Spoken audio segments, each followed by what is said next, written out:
Okay, welcome. We are now covering the 7 deadly sins and what exactly those are and how those work in life. Now, this is fascinating to me because sins are considered the abomination or the worst things you can possibly do because it comes from a theological tradition. And what I'm going to do here is go through the process of the 7 deadly sins and how those relate to ethics and to logically evaluate those using a secular paradigm or a psychological paradigm rooted in theology, biblical tradition, as well as philosophy as well, and maybe even some mythology thrown in there as well. So let's go ahead and get started with it. Now, the 7 deadly sins are fascinating, isn't there? There's even the name of a video game named after these. And the 7 deadly sins, for starters, are listed right there for you. Lust, gluttony, greed, sloth, wrath, envy, and pride. Go ahead and get ready to go through these. And by the way, it may surprise you that the worst of the sins is not what you think it is. So self-destructive behaviors, that's what basically sin is. And this comes from St. Thomas Aquinas, who says that sin is something that human beings do which causes them unreasonable life and unhappiness. Now, it's fascinating when you analyze the concept of evil. Evil is a concept that is very popular in ethical principles and back and forth on this. And when you understand evil and sin, they're not necessarily the same thing. Something can be evil that happens, like, for example, a terrible cancer that riddles the body and causes it to decay, and you have to go through chemotherapy, and that's very difficult. That's an evil, a necessary evil sometimes that you have to go through. But it's not necessarily sin. Sin is usually a conscious thing that you do, and sometimes it can be unconscious, but overall it is a conscious willingness to go away from that which you know is good, true, and beautiful. And generally, it is in the contextual understanding of the Hebraic position on it, it is a violation of the laws of the transcendent, the violation of the laws of God. Now, what exactly are those? And we'll get into all that a little bit later. But the discussion here is sin is an offense against reason, truth, and right conscience. It is a failure in genuine love of God and neighbor, and caused by perverse attachment to certain goods. It wounds the nature of man and injures human solidarity. It can be defined as an utterance, a deed, or desire contrary to the eternal law. Now, this is St. Thomas Aquinas, who was just brilliant in his analysis of these. 7 deadly sins. This is a wonderful painting that was put forward back in 1485 in Madrid. It depicts worldly transgressions in a circular layout with God in the center, representing God's all-seeing eye, that no sin goes unnoticed. It's a fascinating portrait, and I'll show it to you here in a bit. It talks about the image appearing at the 4 last things mentioned in the late medieval spiritual handbook, Deathbed, the Last Judgment, Heaven and Hell. Anyway, here it is. This is the portrait. This is how it looks. These are the 7 deadly sins, and in the center is God or Christ, who sees everything that's happening in the universe. That all the destructive behaviors, the unloving ways we treat each other, the ways we hurt each other, the ways we damage each other. So that's fascinating in that, and how that works out in an ethical principle and an analysis of sin as regarding to ethics. So moving on here, Pope Gregory the Great put it in this way. He said, listed pride being the first and the gravest, actually the most dangerous of all the sins, because it can lead to the other 6 sins. It is a way of destroying your life by believing that you are better than anyone and everything else. The 7 deadly sins are usually committed against oneself and can destroy a person's physical and spiritual well-being. Let me camp on that a little bit on the issue of pride. Pride is fascinating because it's not necessarily a bad thing to be proud of your A in a class, or proud of your achievements in a sports team, right? Or proud of your son, right? That's not a bad thing per se, but there's a type of pride which the Greeks called hubris, It's a form of self-grandizement where you not only see yourself as great, but you see others as lower than yourself without any necessary way to uplift others, and continuously lifting yourself up, not necessarily just seeing yourself rightly. Like if you really are smarter and better and stronger and prettier than other people, you can believe that. But when it starts to become a point where it dominates your view of yourself and others, it can become deadly, because you start to lower your guard. And then now you can start falling in ways you haven't fallen before. You can start giving into temptations that you didn't give into before. You can start playing with money in ways you haven't done before and start losing that. You can start eating things that you shouldn't be eating and start destroying your health. You can start doing things that are dangerous to your life and promiscuous behaviors or risky behaviors, and thinking that because I'm so great, it's not going to hurt me. And it will. It can actually hurt you more. And the greater you believe you are, the greater your fall can be. That's why pride can be one of the most dangerous of things. And fascinating, if you were to read the Hebrew scriptures, you'll see in there that's a connection to Satan, the Satan, or the devil. One of his greatest faults is his pride. He believed himself greater than anything and everyone else, and that he would not want to even bow to the very throne of God himself. And the devil, as a result of trying to exalt himself higher than God, which he believed himself to be greater than anything else, he was actually thrown out of heaven because of that. Not just his belief, but he actually marshaled some kind of rebellion in heaven, which doesn't make sense to me as a philosopher, theologian, and thinker. What are you going to do? Mount an offense against the Almighty? It just doesn't sound logical. But nevertheless, I don't understand the process. But it is a process of believing you're so good that you end up falling so hard. Pride is dangerous. It leads to all other sins or all other problems in life. It's a belief, not just that you're great or good or doing wonderful things or you're happy about your children, but believing that they're better than others and that they can't make the same mistakes that others have made. That's where it gets to be a problem. Now, they're carnal vices is what these are. This is the 13th century Roman Catholics talked about them. Capital vices. Let's talk about these here in a bit. There's pride that I just mentioned to you. It's a desire to be important or attractive to others. A person thinks he already knows it all and has it all. You don't need to read anymore. You don't need to study anymore. You don't need to work out anymore. Why? Because I got it all, man. It's me. You know, I got it all. And that can actually destroy you. Pride is a sin when it is in excess, because it prevents one from growing and evolving, as I've been saying to you, and from accepting oneself and others fairly and realistically. Vanity is a form of that. It comes from the narcissist myth. Have you heard of people saying, he's a narcissist, or that girl is a narcissist? What is a narcissist? Narcissist is basically somebody who believes that they are better and higher and greater and cannot fall like other people. They generally only see themselves and feel for themselves and not for others. That's a narcissist. It's a dangerous position to be in. A form of psychopathy or sociopathy. And it comes from the Greek. Narcissus was an extremely beautiful young man who was obsessed with his own beauty.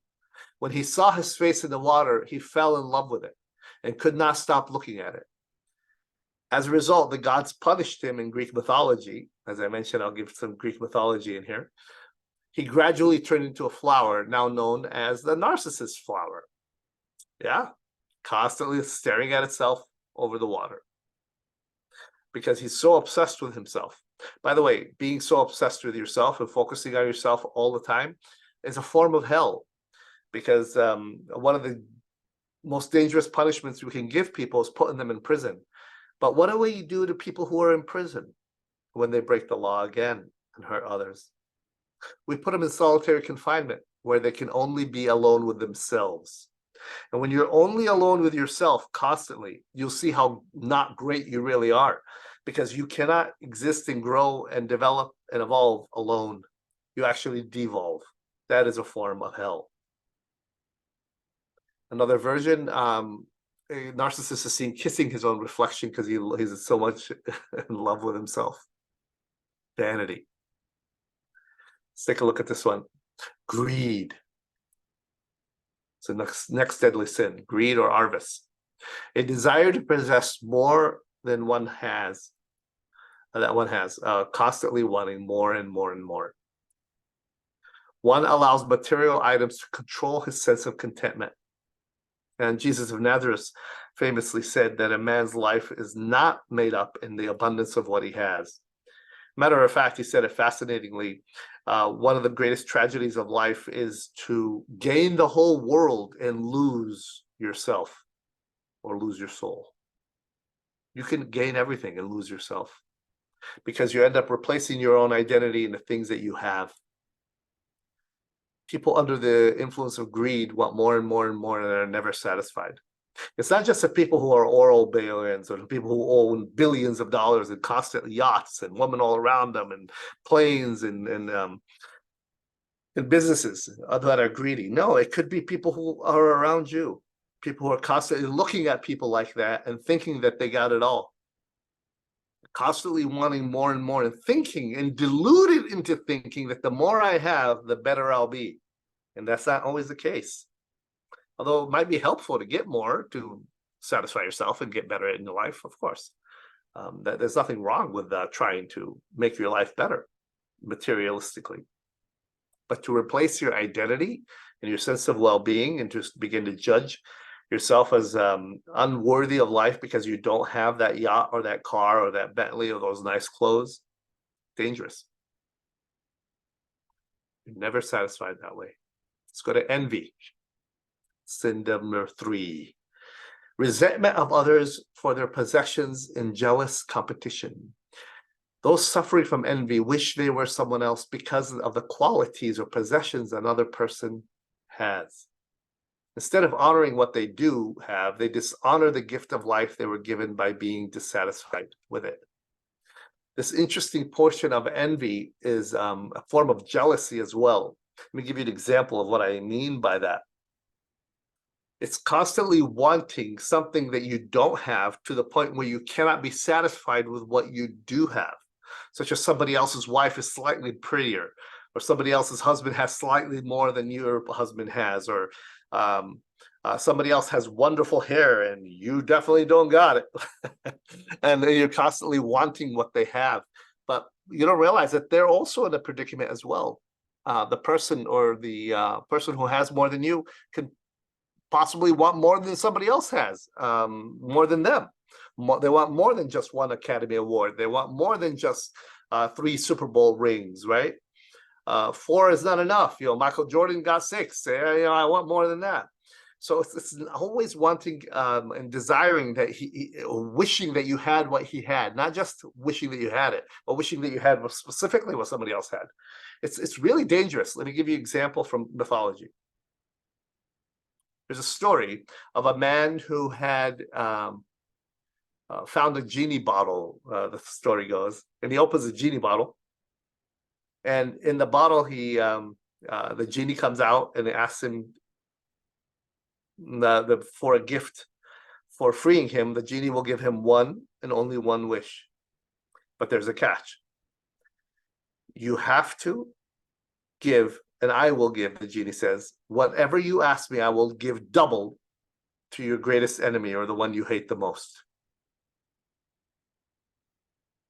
So the man thinks and thinks, and then he realizes that he has a neighbor that he really hates. He can't stand his neighbor, really jealous of him. So he says, okay, here's what I want. I want you to make me blind in one eye. Ooh, that means his neighbor gets blinded in both eyes, because that's how much he hates his neighbor because of the envy and jealousy he has for him. That's what I mean by envy. It's a form of self-destructive behavior that bases your life on wishing so much that you have what your neighbor has. It's actually one of the 10 commandments that's given for us not to do. Be aware of it. Next one, anger. Uncontrollable feeling of resentment or revenge or even denial. It is known as wrath, anger, red. One becomes angry at someone or something to the point where one loses control of one's own actions.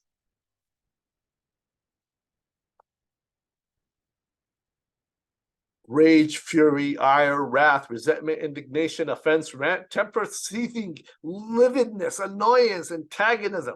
Constantly, you can't even think about that person without feeling your blood boil. You have to let it go. Anger and intolerance are the twin enemies of correct understanding, said Mahatma Gandhi. One of the things I remembered about anger, intense anger, that is an unforgiveness. It's a form of anger, is unforgiveness. It's like drinking poison and expecting somebody else to die. It's like constantly hitting yourself in your groin area as hard as you can and expecting somebody else to feel the pain. It's ridiculous. I knew a young lady in one of my classes who was constantly angry at her father. But the problem is, if man has been dead for years, who's the one being hurt here? She is. She has not let go of her anger, her bitterness, or her unforgiveness.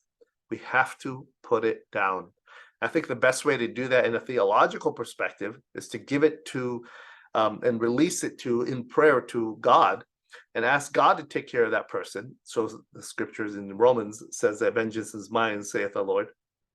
That's a way of saying, I'm not going to take care of it. They're not going to get away with it. I'll give it to God because I believe fundamentally that such a being exists.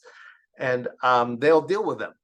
Now, if I don't believe in God, I'm going to have a problem trying to let go of this because I could just let it go, right? It'll be healthier for me. But the person seems to get away with it. Or if they keep doing what they're doing, even if you don't believe in a postulation of the existence of God, sooner or later, they're going to hurt somebody that they shouldn't have, such as somebody in the mafia, and it's going to come back and hurt them, right? So letting go and putting it down, not holding it inside, is just going to cause more antagonism, more resentment inside you, and more bitterness, and of course, more heartburn and higher blood pressure, problems with your heart, as well as with your overall health. You know, angry people, they're hard to be around because they never let it go. Now let's talk about lust. Ooh, people think this is the worst of them. Well, it's one of the most popular because it's easy to spot, especially in the when you see people with other people. But a lot of it is insidious. It's inside. Sexual desire and disrespect of the dignity and the self of others. Sufferers of lust may have a strong sexual attraction toward a person and can't get him or her out of their minds, or they think they can't. And why can't they? Because they keep thinking about it. They don't do what Carl Jung talked about, the principle of replacement. One of the ways I found as a young man to deal with lust and deal with passions that are problematic to me is not to just keep trying to resist them. That kind of is counterproductive. What you can do is replace the negative thought or the problem person in your mind with something else that's good and healthy and beneficial. Or even doing a physical activity that requires an exertion. That helps relieve the thought process from thinking so much about that. Thinking is a good thing, but it can be dangerous when it's obsessive. Let's talk about lust. Let's talk about the what's called the hookup culture, Tinder culture. It's fascinating to me that a lot of people, especially when they want to just meet up with others, have lowered the rate of love in our culture, of deep levels of commitment with each other, because they have become more of what's called a hookup culture. And this is a great article. You could Google it and look it up. It talks about the dangers of wanting to just only see people as commodities, as bodies to use, as something that has instrumental value, meaning you can use it, rather than intrinsic value, as something that's to be honored and respected. And what we do is we use each other for that, and we allow each other to be used each other. And what that does is it makes us miserable in the long run, because we don't develop deep sense of commitment and relationships with each other. It's fascinating to me in the dating app world that I was researching, that women on average hardly swipe right or positively on men because most women don't find most men attractive, while most men find about 60% of women attractive, and women end up going for the top 10 or 15% of men, and men go for the top 60 or so percent of women. In a sense, women on the apps get like a lot more attention than men do. And it's a form of self-gratification when a woman gets all that attention. Men rarely get it. So when they end up choosing men that are very promiscuous and have multiple options because there's a small set of them.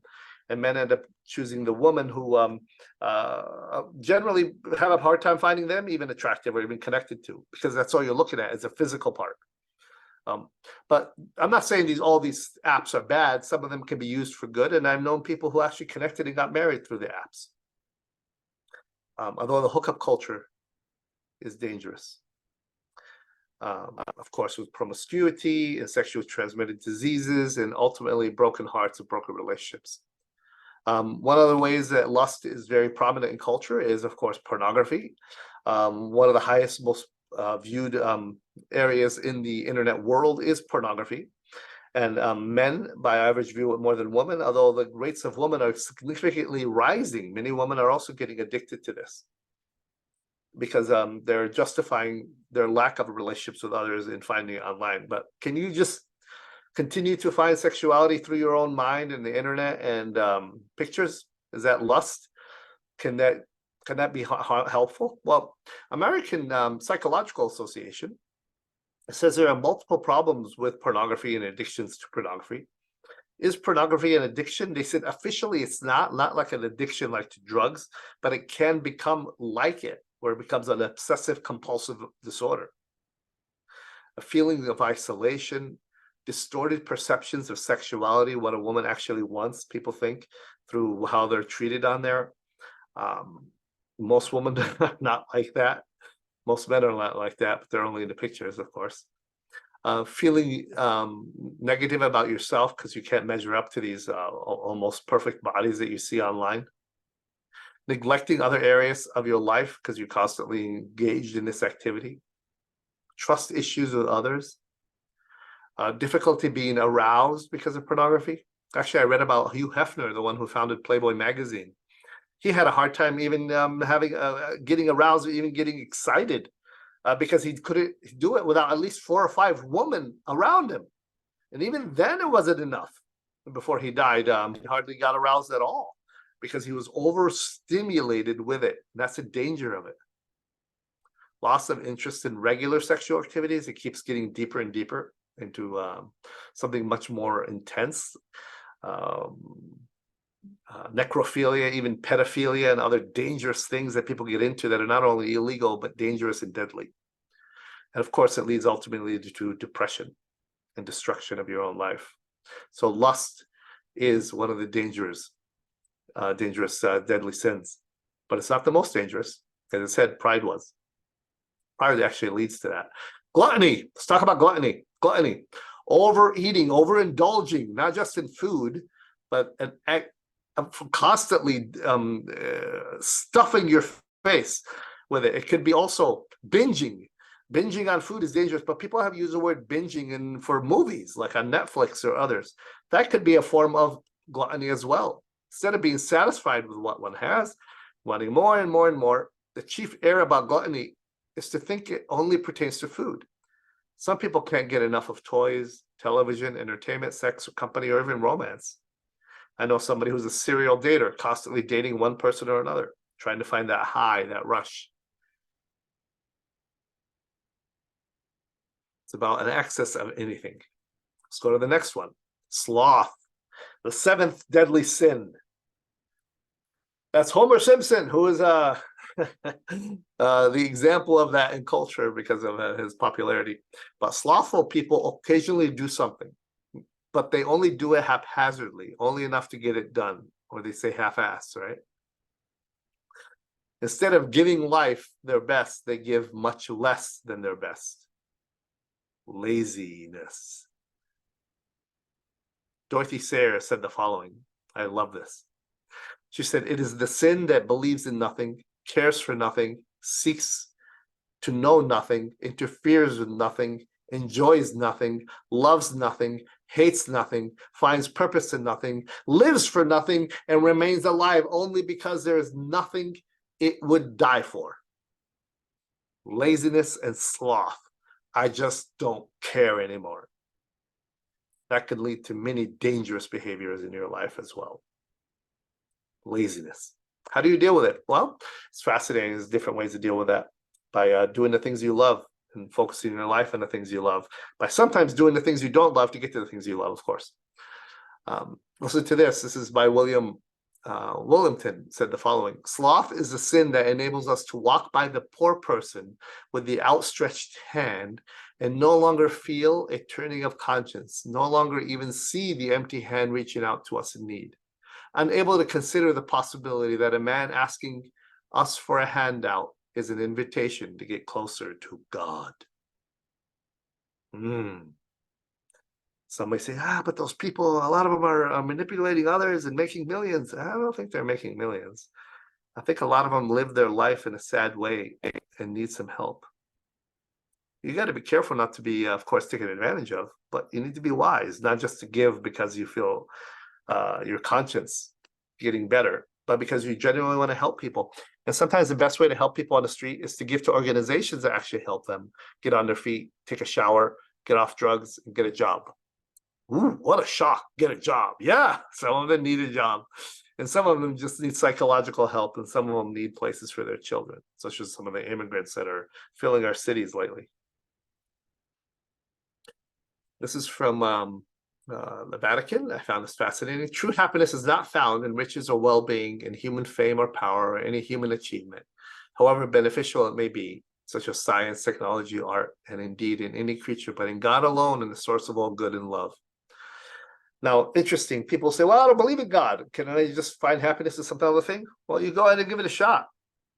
I'll ask you like Dr. Phil would have said, how's that working out for you?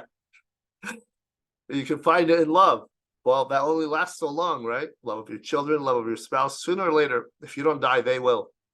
Your things, your cars, your books, your money, your health, all those things will end up fading. You need something that lasts in order to hold on to a longer sense of love and truth and peace and happiness. But what is it that lasts forever if there's no such thing as a transcendent thing, such as God? I'd like the answer to that question. Just live your life one day at a time. You can do that. You could try that.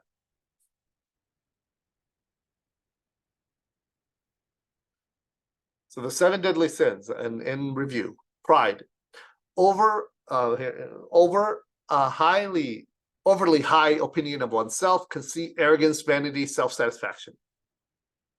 A stuck-up person, basically. Greed, excessive desire for acquiring or having desire for more than one needs. Constantly wanting more. Lust, intense sexual desire to long after for or somebody, or use somebody as an object. Anger, excessive feeling excited by real or supposed injury, often with desire for vengeance or resentment. Remember, not all anger is bad. Sometimes we need to be angry. We need to be angry at injustice and evil in the world. But overly giving yourself over to it where you're not able to function, where you're not able to see clearly, is a dangerous thing. Actually, Bruce Lee said it once. I love how he said it. He said the most dangerous person in the room is the most calm one. He's specifically referring to martial arts and battles, of course. But when you're calm, you're able to see things clearly. When you're not able to see things clearly. That's where anger can get into the problem there. Gluttony, eating too much, giving too much, not just eating, but taking too much of anything. Gluttony, resentful for another for excellence or superiority, desirous for what they have, desirous for another woman's body or hair or clothes or somebody else's glasses or car, so much that you can't even enjoy what you have. Sloth, laziness, idleness, slowness, delay, discipline, undisciplined action. So those are the 7 deadly sins, and there's a contrast to them called the 7 cardinal virtues, which I won't get into now. But for now, that's it. Those are the 7 deadly sins, and I caution you to watch out for them and think about how they apply to the concept of ethics and ethics in general, and how ethics itself can be helpful for our own lives, and understanding how these things changed and ratified and were ratified and picked up and used by people to help them become better and to inspire the people around them. So I hope that's helpful for you.